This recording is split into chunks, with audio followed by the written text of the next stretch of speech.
Hello అండి. ఈరోజు చూసారు కదా ఎలా ఉందో మా షికాగో సిటీలో ఎలా ఉందో చూడండి. యాక్చువల్లీ మేము షికాగో నుంచి కొంచెం దూరంలో ఉంటామండి. బట్ స్నో మాత్రం చాలా బాగుందండి. ఓహ్! చాలా చల్లగా కూడా ఉంది. చలి చలి వెదరు చూడండి. స్నో చూసారా ఎంత బాగుందో. బాల్స్ లాగా చక్కగా ఇందాక మా అమ్మాయి మా అల్లుడు నేను చక్కగా ఆడుకున్నామండి ఈ స్నోతోని.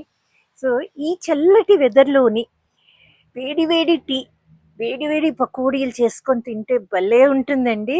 మా ఇంట్లో ఈరోజు మేము వేడి వేడి పకోడీలని చేసుకున్నామండి. ఇదిగో చూసారు కదా, చాలా నోరు నుంచేలా ఉందండి. పకోడీలు కూడా మంచి స్మెల్ వచ్చేస్తుంది. సో నేను మీకు జస్ట్ ఈ చిల్లింగ్ వెదర్లోని వేడి వేడి పకోడీలు చేసుకొని తింటున్నామని చూపిద్దామని చేశానండి. ఓకేనండి. మీరు కూడా వైజాగ్‌లో చక్కగా ఆ వర్షాలకి పకోడీలు చేసుకొని ఎంజాయ్ చేయండి. ఓకేనండి. Bye bye.